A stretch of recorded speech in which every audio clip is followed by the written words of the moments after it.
A todos, en primer lugar os voy a presentar a las personas que me acompañan. Todos ellos son compañeros de educación y en primer lugar tenemos aquí a mi izquierda a don Jesús Miguel Jornet Meliá de la Universidad de Valencia. Tenemos aquí a don Guillermo Solano Flores de la Universidad de Stanford y a doña María Araceli Ruiz Primo, también de la Universidad de Stanford. Esta reunión surge como resultado del proyecto de investigación que estamos llevando a cabo en colaboración la Universidad de Valencia y la Universidad de la UCLM de Cuenca, y ellos son asesores de este proyecto de investigación en evaluación de la competencia lingüística, que es el proyecto que actualmente estamos llevando a cabo. Don Jesús Jornet Meliá, aparte de compañero de muchos años y demás, me gustaría destacar un poco su carrera, digamos, haciendo un breve resumen de lo que ha sido su carrera académica. Actualmente es catedrático, pero él empezó psicología en el 79, es doctor en Filosofía y Ciencias de la Educación por la Universidad de Valencia, profesor titular de esta misma universidad desde el 89, miembro del Consejo Universitario de la Comunidad Valenciana, elegido por les Corts Valencianes como miembro de reconocido prestigio desde 2015 hasta la actualidad. Es asesor de diversas instituciones nacionales e internacionales y miembro de comités científicos de revistas especializadas.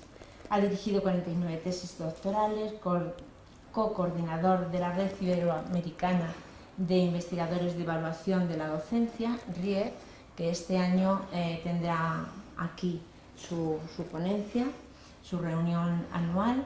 Es coordinador del Grupo de Evaluación y Medición de Educación reconocido por la Universidad de Valencia. Y bueno, pues también sus líneas de investigación están centradas en la medición y evaluación basada en la cohesión social y en el diseño y validación de instrumentos de evaluación. Yo lo conocí cuando inicié mi tesis doctoral, él es mi director de tesis, con lo cual estoy muy agradecida desde un primer momento y a partir de ahí ya no me solté de su mano, con lo cual estoy encantada de seguir a su lado en distintas investigaciones en las que pues, han tenido la amabilidad de incluirme y con las que colaboro pues muy agradecida. Jesús, ¿te importa presentarnos a...? Pues nada, muchísimas gracias, Ana Rosa. Únicamente matizar que los directores de tesis fuimos la profesora Purificación Sánchez Delgado y yo. Sí. Ella es especialista en temas de lenguaje y el trabajo que estaba haciendo Ana Rosa pues estaba vinculado por una parte con el lenguaje y el síndrome de trastornos de déficit de atención e hiperactividad. Entonces para nosotros fue muy grato poder trabajar con Ana Rosa, que también es psicóloga y doctora en educación, y que nos ha ido facilitando todo tipo de cuestiones para diferentes investigaciones que hemos tenido que realizar. Dentro del proyecto, que en realidad está orientado al desarrollo de lo que sería una prueba de evaluación de la expresión oral en niños de educación infantil y primer ciclo de primaria, se nos planteó que, aparte de que pudiéramos participar diferentes universidades, cuando hicimos la solicitud de financiación al Ministerio, nos pareció muy importante que pudiéramos incluir un comité asesor. Lo que vosotros, ellos como son aunque son de origen mexicano, son estadounidenses, lo que decís, como advisors, o sea, es decir, que en diferentes partes del proyecto nos pueden ir aconsejando, diciendo, pues, tal cual lo habéis planteado, pues está muy mal planteado, entonces tenéis que revisar y volver a pensar las cosas, o esto que habéis hecho, pues mira, sí, está bien y es aceptable. Entonces, dentro del grupo de asesores, pues hay colegas de otras universidades españolas, pero también nos pareció que era fundamental que estuvieran, nosotros los llamamos Willy y Ayita. El profesor Guillermo Solano Flores es nacido en México, pero luego se hizo la maestría y el doctorado en la Universidad de California en Santa Bárbara. Corrígeme si... El doctorado nada más. Sí, el doctorado. Pues luego pues estuvo ya trabajando en diferentes universidades, llegando a un nivel muy alto en la Universidad de Colorado, en Boulder. Y luego yo creo que el nivel que tiene ahora, que sería el equivalente a un catedrático de medición en Stanford, y más siendo una persona que es de origen latino, pues es, como decimos aquí, chapo, para quitarse el sombrero, porque llegar en ambos casos a los niveles que han llegado son muy importantes. Las líneas de trabajo que ha desarrollado y que desarrolla el profesor Solano Flores son muy variadas en todo lo que tiene que ver medición y técnicas de evaluación en general. Digamos que para entendernos en términos que usamos aquí, desde cómo construir instrumentos, sean instrumentos para evaluación de aprendizaje, en particular en el aula, o evaluación de aprendizajes en pruebas a gran escala. Y él ha tenido contribuciones muy importantes dentro de sus trabajos, que han tenido consecuencias, digamos, sociales y de investigación trascendentales. Por ejemplo, hizo estudios relacionados identificando errores de traducción, adaptación de pruebas internacionales y cómo eso podía perjudicar, sesgar lo que era la evaluación de diferentes países. Y actualmente dentro de la literatura, pues si buscamos el término validez cultural, pues nos sale él porque fue el que lo acuñó. Y es una persona de reconocidísimo prestigio en Estados Unidos. Por su parte, además de en el resto. Digamos que lo apreciamos mucho en todos los sitios. Por otra parte, la profesora María Araceli Ruiz Primo también es de origen mexicano, de Tlaxcala, ella también, al igual que el profesor Solano Flores, hizo su doctorado allá en la Universidad de California, Santa Bárbara, y también se especializó en temas relacionados con lo que sería la innovación y evaluación de aprendizajes. Hoy en día, digamos que dirige en Stanford, al igual que tuvo el profesor Solano Flores, un recorrido importante a través de diferentes universidades, pues ella también estuvo dirigiendo el Centro de Investigación Educativa de la Universidad de Colorado en Denver, con sede en Denver, que es uno de los más potentes que hay en el mundo de la investigación educativa, y en la actualidad pues coordina y dirige el Laboratorio de Investigación e Innovación del Aprendizaje en la Universidad de Stanford. Entre sus líneas de investigación, lo más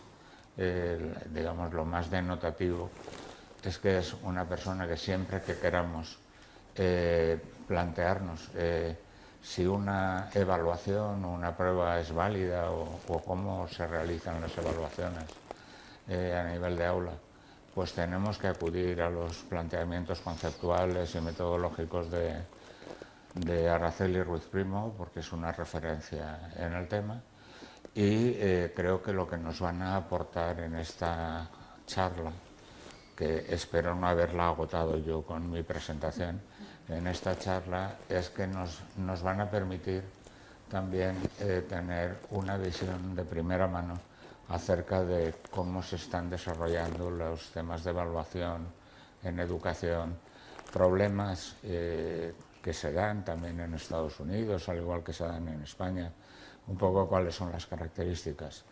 Y digamos, lo que pretendíamos era que se pudiera también trasladar ese conocimiento que ellos nos lo pueden poner hoy en familia, que se pudiera trasladar a estudiantes y profesores de esta universidad que tan gratamente nos acoge y nos apoya. Entonces, nada más, muchas gracias. Nada. Una de las cosas sobre las que hemos estado comentando era el nivel de estudios de los maestros, de los que terminan magisterio, que allí también les cuesta mucho llegar a un segundo nivel, hacer la tesis doctoral, hacer investigación. Nosotros, la verdad, en la escuela, la Facultad de Magisterio lleva muy poco tiempo siendo facultad, pero desde que se nos catalogó, bueno, conseguimos pasar a ser facultad desde escuela universitaria, pues sí que hemos hecho mucho hincapié en el tema de la investigación con los alumnos, para que puedan hacer un tercer nivel y desde ahí sigan subiendo en su formación. ¿Ocurre más o menos lo mismo en vuestra universidad en Estados Unidos? No exactamente. Las escuelas de educación pueden ser graduadas o no graduadas, o sea, pueden tener programas de posgrado. Están a cargo de la formación de los maestros. Los títulos pueden ser muy diferentes. Pueden ser especializados en áreas de contenido específicas o pueden ser más generales. Hay una continuidad entre formación de maestros, digamos, programas de maestría y de doctorado.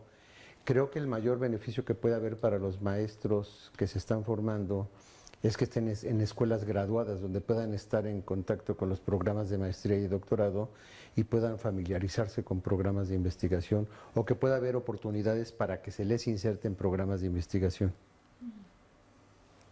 Nosotros es lo que más nos ha costado, hasta que nuestros alumnos han cogido conciencia de hacer pues un posgrado y después seguir a estudios superiores para poder ser no solo maestros, sino poder ascender pues a llegar a la universidad si ellos lo quieren, o hacer otros estudios complementarios. Y sobre todo hemos podido abrir ahí una línea de investigación.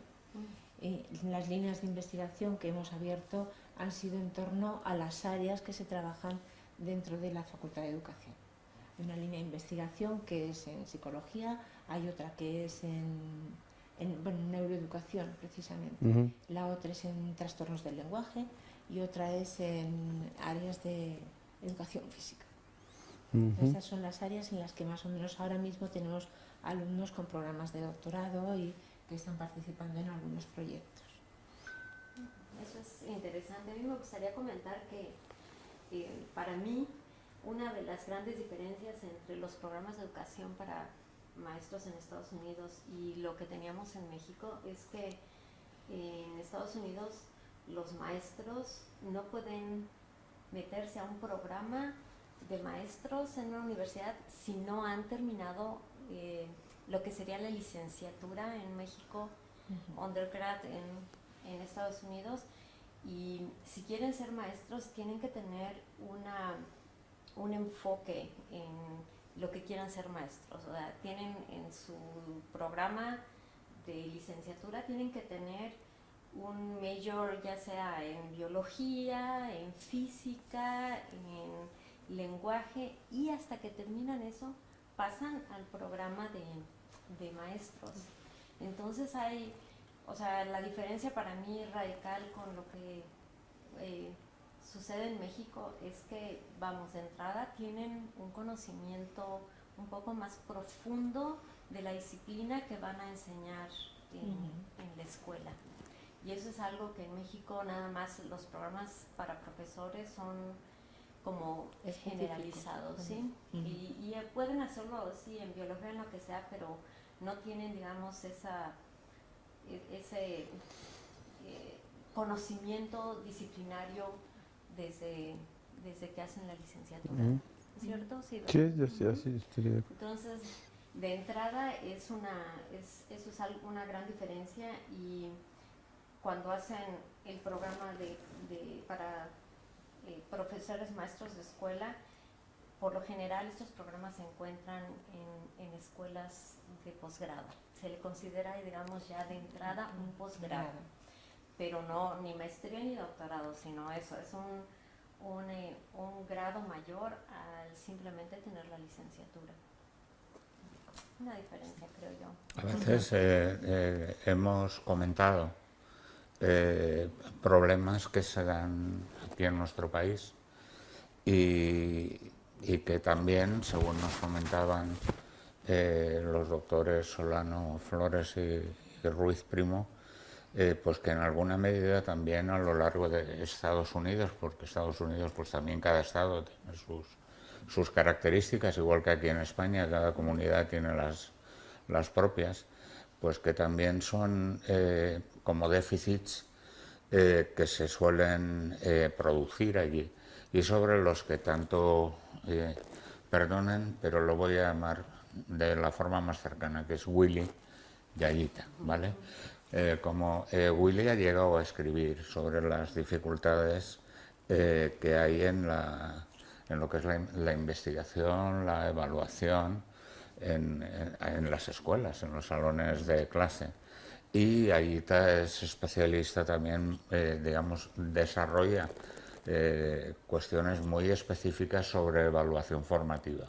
En el caso de nuestro país, cuando hablamos de evaluación formativa, parece que sea fundamentalmente una cuestión ideológica, es decir, todos hacemos formativa.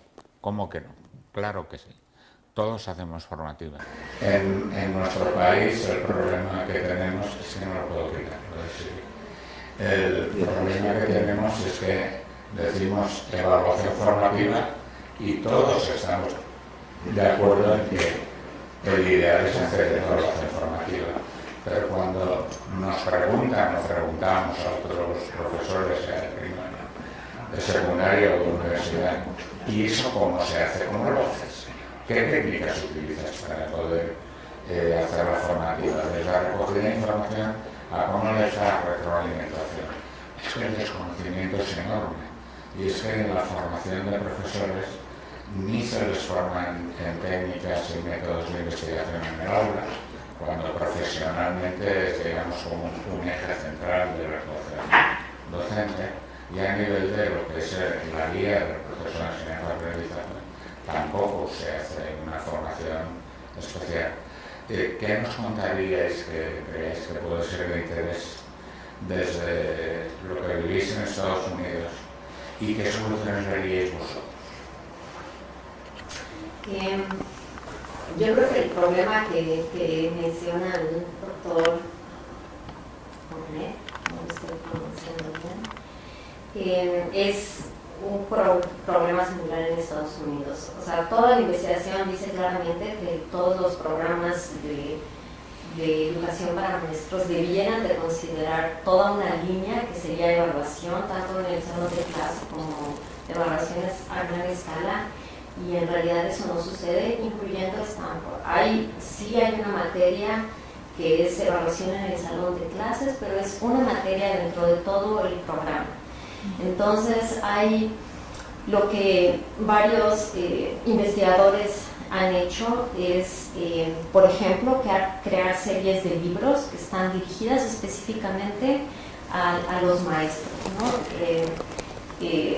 En diferentes editoriales.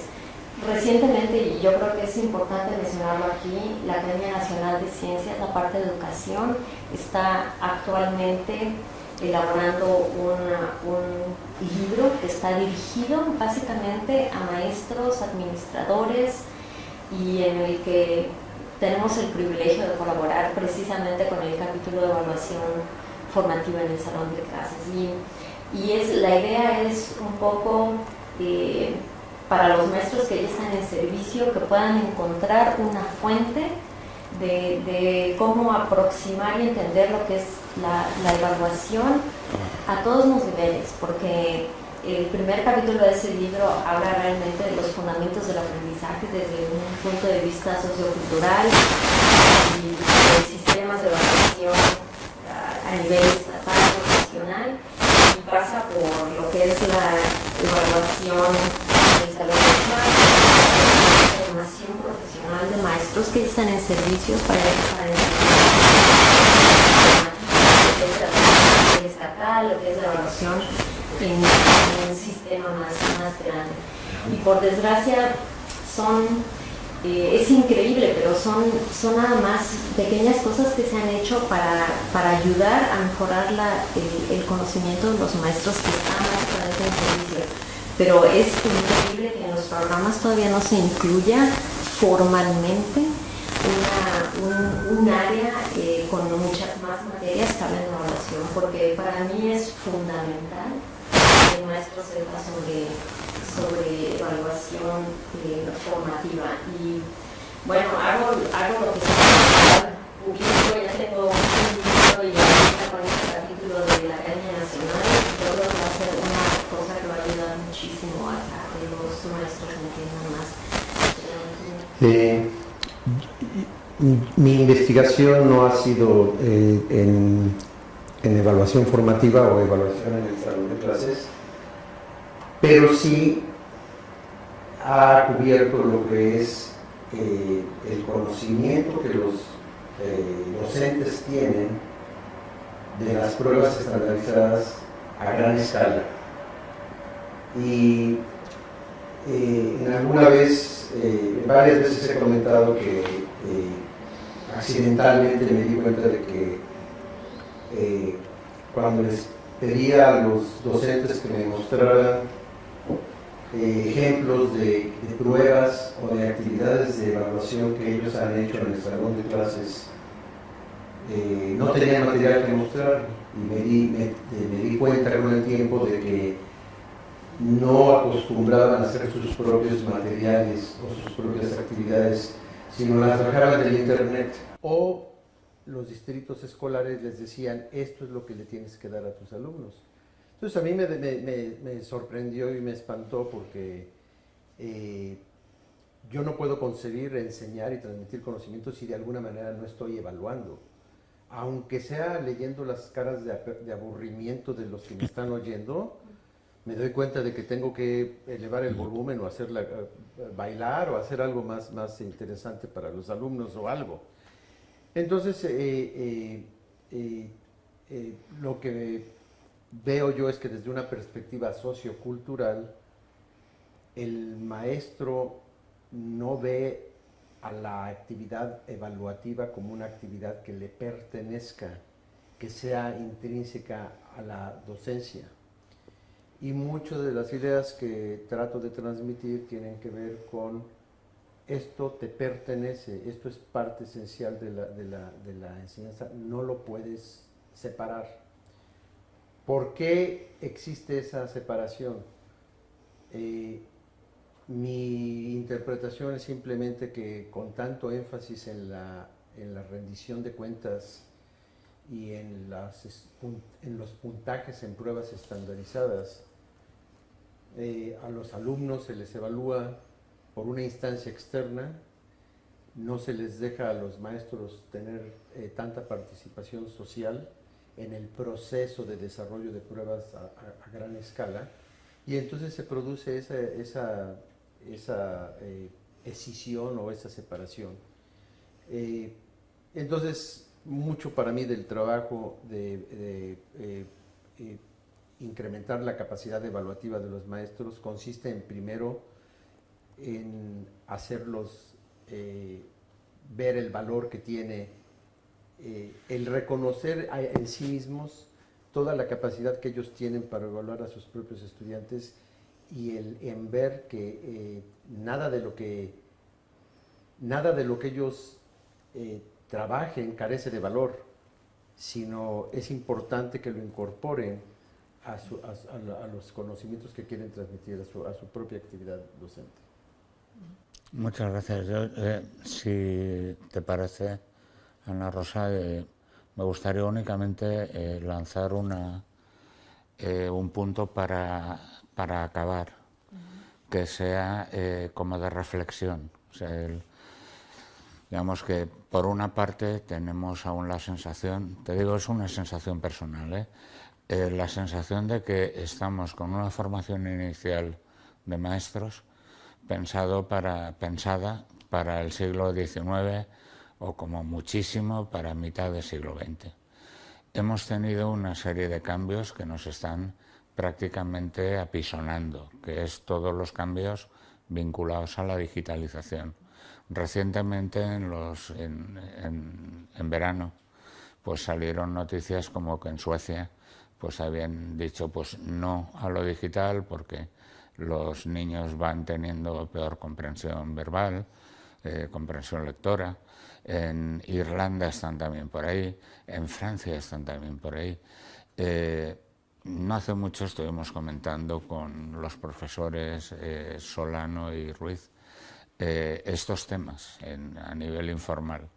Y yo creo que salían ideas que eran muy importantes, es decir, porque parece como si el chat GPT, la inteligencia artificial, pues lo mejor será prohibirlo y ver que para que no lo usen los alumnos para hacer trabajos, cuando en realidad otros pensamos que lo que hay que hacer es ser lo suficientemente innovadores como para ver cómo podemos aprovechar eso para trabajar mejor. Entonces, yo creo que un poco para acabar me gustaría que si podéis, y tanto desde aquí, desde tú como decana de la Facultad de Educación y como ellos desde Stanford, es decir, qué sugerencias o qué recomendaciones haríais a nivel político, ideológico, es decir, con estos cambios de tecnología que afectan también a la evaluación. ¿Qué creéis que deberíamos intentar hacer para mejorar la formación del profesorado? ¿Alguna idea? O sea, no es una pregunta que persiga una propuesta, o sea, como respuesta a una propuesta estructurada, sino que nos digáis, pues mira, a mí me parece que podría ser importante tal cuestión o tal otra. A mí me parecería que más que negarlo sería incorporarlo en el quehacer, pero con un entendimiento de qué efectos está teniendo. Entonces, yo voto mucho por la transparencia y de hecho desde que salió lo del ChatGPT, a los alumnos en el syllabus tienen una parte que dice si lo utilizas, nada más dímelo. Sí, dime dónde, cómo.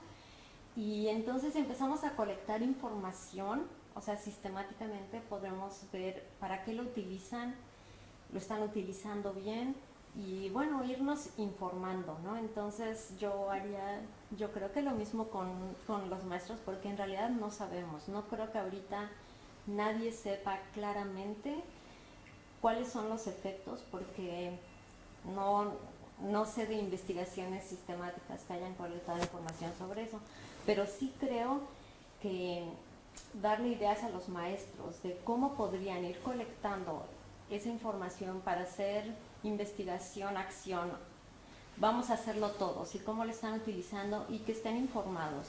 O sea, por ejemplo, darles a los maestros, en nuestro caso a los alumnos, un artículo que de hecho encontró el doctor Solano Flores en Science de qué es lo que está sucediendo con el ChatGPT. O sea, como investigadores se pusieron a investigar sobre eso y encontraron que hay mucha información que está inventada por los mismos, porque quienes hicieron la investigación sobre el tópico fueron los mismos investigadores sobre el tópico, ¿no? Entonces, eso es algo que los alumnos no lo saben, los maestros no lo saben, y que es información crítica que pudieran utilizar para pensar en cómo pueden ayudarles a los alumnos a entender lo que está sucediendo y cómo son buenas maneras de utilizarlo y qué es lo que está sucediendo. Es lo que se me ocurre ahorita. Pero Willy seguramente... Para mí, todo esto simplemente es un indicador de cómo constantemente tenemos que replantear qué es el aprendizaje y qué es lo que estamos evaluando. En el momento en que decimos textos, redes sociales,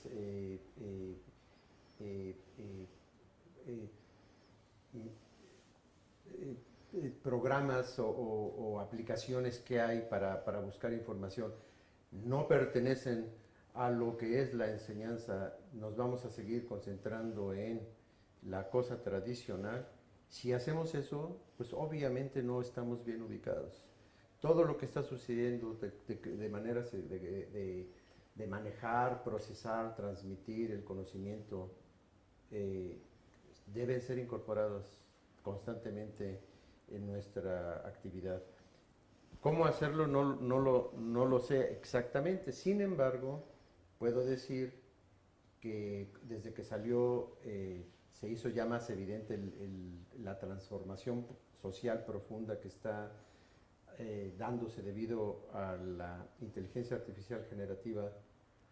Me hace ver que más que nada el buen docente es aquel que también se plantea como un aprendiz.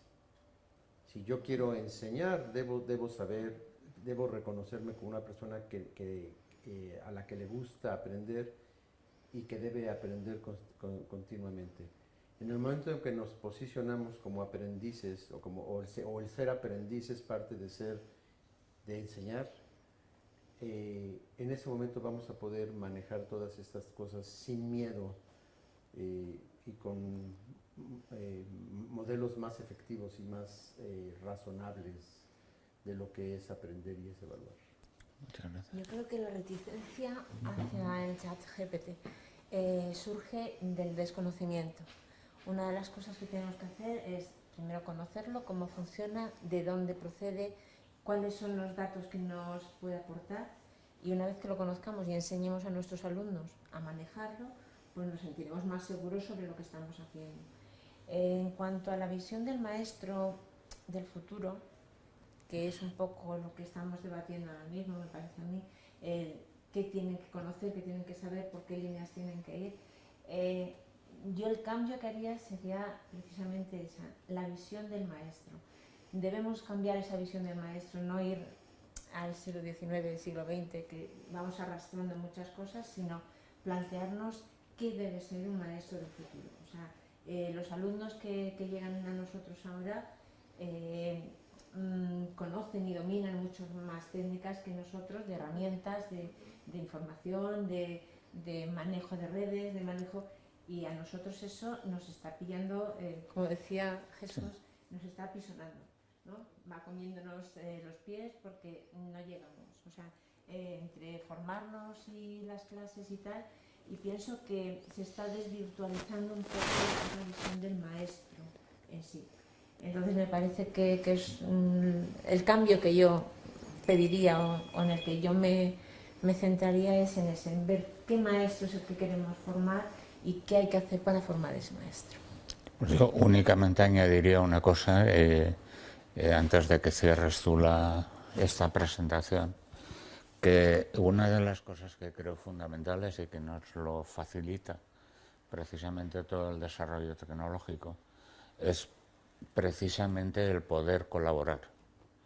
O sea, sabéis que no solo cuando nos hemos enfrentado al coronavirus, pues ha sido importante la información que iban extrayendo diferentes investigadores, sino que en muchas áreas ya del saber, del conocimiento, se está produciendo, yo no diría generosamente, porque yo creo que es una obligación del ser humano compartir conocimiento, colaborar entre universidades. Y una de las cosas que, por ejemplo, a nosotros en el proyecto en Evalcomplim, que es decir, que dirige Puri Sánchez Delgado y yo, es fundamental, es escucharlos, es escuchar a Ana Rosa, es que colaboremos.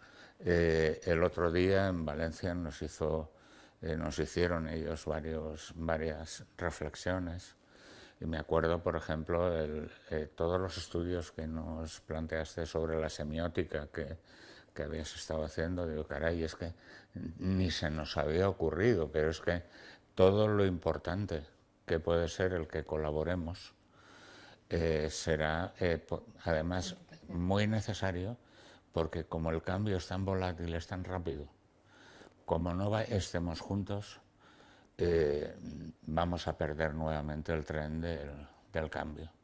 Y yo creo que nuestros hijos, nuestros nietos, lo que necesitan es que se vayan cambiando las mentalidades hacia una educación colaborativa entre universidades. Y en ello estamos intentando ver si podemos establecer pues convenios de colaboración que nos faciliten mucho más estas reuniones. Entonces, que muchas gracias a Ana Rosa por facilitarnos todo aquí, y a los profesores Solano Flores y a Ruiz Primo, porque nos están enseñando mucho. O sea, los días que están con nosotros, tanto en Valencia como aquí en Cuenca, luego estaremos también en la Universidad de Salamanca, donde hay otro grupo. Creo que está siendo muy importante todas las reflexiones que nos están aportando. Bueno, muchísimas gracias. Muchas por gracias a la compartir. No, gracias por compartir Gracias. con nosotros este ratito y sobre todo Gracias a por vosotros. colaborar en el proyecto, que yo creo que va a tener muy buenos resultados. Pues gracias por incluirnos. Gracias por incluirnos y por organizar esto, Jesús. Y gracias por recibirnos tan amablemente. Ha sido un placer. Un placer para nosotros. Sí, nos vendremos a vivir a Cuenca.